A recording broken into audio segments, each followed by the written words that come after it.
আমার আজকের রেসিপি চটপটা ও কুরকুরে, ছোট থেকে বড় সবার পছন্দের রেসিপি কুরকুরে। যদি বাড়িতেই যদি এরকম মচমচে আর চটপটা এরকম যদি কুরকুরে রেসিপি বানানো যায় হাইজেনিক ওয়েতে, তাহলে তো খুবই ভালো হয়। তাহলে আর দোকানে যাওয়ার দরকার হয় না, বাড়িতেই চটজলদি 10 মিনিটেই বাড়ি দেওয়া যাবে এরকম কুরকুরে রেসিপি। বাচ্চারা বায়না করলেই আর দোকানে যেতে হবে না, এইভাবেই তৈরি করে নেবে কুরকুরে রেসিপি। নমস্কার বন্ধুরা, কিচেন কার্ভিংসে সবাইকে স্বাগত জানিয়ে শুরু করছি আজকের রেসিপি। তাহলে আর বলার প্রয়োজন নেই আজকের রেসিপি কি, তাহলে দেখতে থাকো। আশা করছি রেসিপিটি সকলের ভালো লাগবে। ভালো লাগলে লাইক কমেন্ট শেয়ার করার অনুরোধ থাকলো। পাশে থাকা বেল আইকনটি প্রেস করে সঙ্গে থাকবেন নেক্সট রেসিপি দেখার জন্য। আর ভিডিওটি স্কিপ না করে লাইক দিয়ে দেখা শুরু করো বন্ধুরা। আর দেখেই বুঝতে পারছো কুরকুরেটা কতটা মুচমুচে ও ঝরঝরে হয়েছে। তাহলে দেখতে থাকো। আমি এর জন্য 3টে আলু নিয়ে নিয়েছি সেদ্ধ করা, আর নিয়ে নিয়েছি রসুন আর কিছু ধনেপাতা কুচি, বেসন, চালের গুঁড়ো। এবার আমি আলুগুলো ছোট বলে আমি 3টে আলু নিয়েছি। দেখো বন্ধুরা, আমি এটাকে গ্রেটারের সাহায্যে ভালো করে কুড়ে নিচ্ছি। একদম 3টে আলুই আমি ভালো করে কুড়ে নিচ্ছি যাতে কোনো আলুর মধ্যে দানা না থাকে। তোমরা চাইলে এটাকে ভালো করে পেস্ট করেও নিতে পারো। দেখো আমি এইভাবে কুড়ে নিয়েছি, কুড়ে করলে ভালো হয়। আর ফ্লেভারের জন্য দিয়ে দিচ্ছি ধনেপাতা, আর দিয়ে দেবো গার্লিকটাকে আমি গ্রেট করে দিচ্ছি ছোট গ্রেটারের সাহায্যে। দেখবে কুরকুরের মধ্যে একটা গার্লিক ফ্লেভার থাকে। আর এর মধ্যে দিয়ে দেবো ধনেপাতাটাও দিয়ে দিচ্ছি, ধনেপাতা দেওয়ার কারণে খুব সুন্দর একটা ফ্লেভার আসে। দেখো আমি 5 থেকে 6টা গোটা গার্লিক আমি এইভাবে গার্লিকের কোয়া আমি গ্রেট করে দিলাম। আর দিয়ে দিচ্ছি বেসন 50 গ্রাম মতন বেসন দিয়ে দিচ্ছি। আর দিয়ে দিচ্ছি মুচমুচে হওয়ার জন্য চালের গুঁড়ো। আর দিয়ে দেবো সামান্য স্বাদ মতন লবণ দিয়ে দিয়েছি। আর দিয়ে দিচ্ছি লঙ্কার গুঁড়ো। এবার দিয়ে দিচ্ছি একটু চাট মশলা, ভালো করে এটাকে আমি মিশিয়ে নিচ্ছি। আর দিয়ে দিচ্ছি আমি দিয়ে দেবো আর চিলি ফ্লেক্স দিয়ে দিচ্ছি। আর দিয়ে দিচ্ছি একটু আমচুর পাউডারটা দিলে একটা টকটক একটা ফ্লেভার আসে। আমচুর পাউডারটা দিলে খুব সুন্দর হয়। তোমরা চাইলে এখানে ভিনিগার বা লেবু অ্যাড করে দিতে পারো। এবার সবকটা পরিমাণ আমি এগুলোকে ভালো করে মিশিয়ে নিচ্ছি এর মধ্যে। আর দিয়ে দিচ্ছি একটু সামান্য হলুদ, একটু কালারের জন্য, আর একটু জল দিয়ে ভালো করে গুলে নিচ্ছি আমি। এবার দেখো ভালো করে গুলে নিয়েছি আমি এটাকে। ভালো করে এটাকে ব্যাটারটাকে ভালো করে এটাকে মিশিয়ে নিতে হবে যাতে কোনো দানা না থাকে। 5 থেকে 10 মিনিট এই ব্যাটারটাকে গুলে নিতে হবে। ভালো করে পেস্ট করে নিচ্ছি আমি ব্যাটারটা।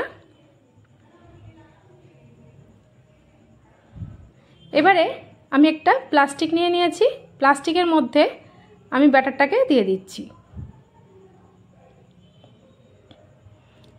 দেখো পুরো ব্যাটারটা আমি প্লাস্টিকের মধ্যে নিয়ে নিচ্ছি। এটা ঘরোয়া উপকরণে খুব সহজেই তোমরা এটা এই পদ্ধতি অবলম্বন করলে কুরকুরেগুলো রেডি করে ফেলতে পারবে। দেখো পুরো ব্যাটারটা আমি এর মধ্যে নিয়ে নিয়েছি। এবার মুখটাকে আমি একটা গার্ডারের সাহায্যে আটকে নেব। খুব টাইট করে আটকে নিতে হবে গার্ডারটাকে। আর মুখটাকে আমি একটু কাঁচি দিয়ে কেটে নেব। দেখতে থাকো আমি কিভাবে করি। এবারে আমি ওভেনে একটা ফ্রাই প্যান বসিয়ে দিয়েছি। ফ্রাই প্যানটা গরম হলে দিয়ে দিচ্ছি সাদা রিফাইন অয়েল দিয়ে দিচ্ছি। সাদা তেল, অবশ্যই এটা সাদা তেলে করবে। এবার তেলটা গরম করার জন্য আমি কিছুটা টাইম নেব। দেখো তেলটা গরম হয়ে গেছে। এখন আমি এই মুখটাকে কাঁচির সাহায্যে কেটে নিলাম। এবারে দেখো আমি এরকম লম্বা লম্বা শেপে এইভাবে দেখো আমি এই কুরকুরেগুলো এই ব্যাটারটাকে আমি এইভাবে দিয়ে দিচ্ছি। দেখো একদম কুরকুরে শেপে দিয়ে দিচ্ছি। আমি প্রথমটা আমি বেশি দেবো না, আমি টেস্ট করার জন্য আমি অল্প দিয়ে আমি আগে দেখে নিচ্ছি। দেখো অল্প দিয়ে আমি আগে কিছুটা ভেজে আমি তুলে দেখাচ্ছি তোমাদের। লো টু মিডিয়াম ফ্লেমে এটাকে ফ্রাই করতে হবে। ফ্রাই করলে এগুলো পুড়ে যেতে পারে, তাই একদম ঝিমে আছে এটাকে ফ্রাই করবে। দেখো আস্তে আস্তে কালারটা কত সুন্দর আসছে। দেখো আমি এইভাবে পুরো ফ্রাই করে নিয়েছি। বাচ্চারা যখনই বায়না করবে এরকম বাড়িতেই পরিষ্কার পরিচ্ছন্নভাবে হাইজেনিক ওয়েতে করে দেবে, তাতে কোনো শরীর খারাপ হবে না বাচ্চাদের। তাহলে আর বাজার থেকে কিনে খাওয়ার প্রয়োজন নেই। দেখো এবার আমি দ্বিতীয় স্টেপটা করছি। এবার আমি কিছুটা আরও একটু বাড়িয়ে দেবো। দেখতেই পাচ্ছ লম্বা লম্বা শেপে কুরকুরের শেপে আমি এগুলোকে দিয়ে দিচ্ছি। এর জন্য কোনো মেশিনের দরকার হয় না, বাড়িতে ঘরোয়া পদ্ধতিতে এইভাবেই কুরকুরে রেডি করে নেওয়া যায়। আর বাচ্চারাও খুব আনন্দ করে খাবে দেখবে। আর টেস্টটাও খুব সুন্দর হয়, একদম দোকানের মতনই টেস্ট হয়। যেহেতু আমি এর মধ্যে দিয়েছি গার্লিক গার্লিক ফ্লেভার থাকে দেখবে কুরকুরের মধ্যে একটা। আর দিয়েছি একটা টকটক ভাব আসে কুরকুরের মধ্যে, তার জন্য আমি আমচুর পাউডার দিয়েছি। তোমরা চাইলে এখানে ভিনিগার অ্যাড করে দিতে পারো, ভিনিগারটাতেও একটা টকটকে ভাব থাকে, বা ভিনিগার না থাকলে লেবুর রসও তোমরা কিছুটা দিয়ে দিতে পারো। আর চিলি ফ্লেক্স দিয়েছি, দেখতেও সুন্দর লাগে। দেখো এইভাবে দ্বিতীয় স্টেপটাও আমি তুলে তোমাদের দেখিয়ে দিলাম। আর একবার আমি তোমাদের দেখিয়ে দিচ্ছি, পুরোটাই আমি তোমাদের ফ্রাই করে আমি দেখিয়ে দেবো। দেখো দ্বিতীয় স্টেপটাও আমার হয়ে গেল, একদম পারফেক্ট কুরকুরের মতন রেডি হয়ে গেল।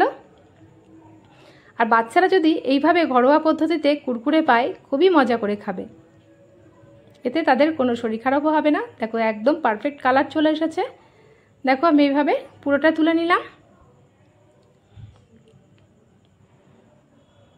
আমার যেহেতু কিছুটা ব্যাটার বেঁচে গেছে, আমি তোমাদের পুরোটাই আমি করে দেখিয়ে দিলাম। দেখো কতটা ঝরঝরে হয়েছে, বুঝতেই পারছো সাউন্ড শুনে।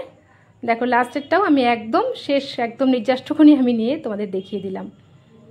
ব্যাস রেডি হয়ে গেল। দেখেছো কতটা মুচমুচে ঝরঝরে, আওয়াজটা শুনলেই বুঝতে পারছো কতটা মুচমুচেও খাস্তা হয়েছে। তাহলে তোমরা অবশ্যই বাড়িতে একবার এই ঘরোয়া সহজ পদ্ধতিতে একবার বাড়িতে কুরকুরে চটজলদি বানিয়ে ফেলো, আর বাচ্চাদের মন কেড়ে নাও এইভাবে, তাহলে আর দোকানে যেতে হবে না। দেখতেই পাচ্ছ কতটা মুচমুচে হয়েছে। আশা করছি রেসিপিটি বাচ্চা থেকে বড় সবারই পছন্দ হবে। রেসিপিটি ভালো লাগলে লাইক কমেন্ট শেয়ার করার অনুরোধ থাকলেও পাশে থাকা বেল আইকনটি প্রেস করে সঙ্গে থাকবে নেক্সট রেসিপি দেখার জন্য। আজকের মতন এইটুকুনি, আবারও আসবো নতুন নতুন রেসিপি নিয়ে। নেক্সট রেসিপির আমন্ত্রণ জানিয়ে এখানেই বিদায় নিলাম। ভালো থাকবে, সুস্থ থাকবে, ধন্যবাদ।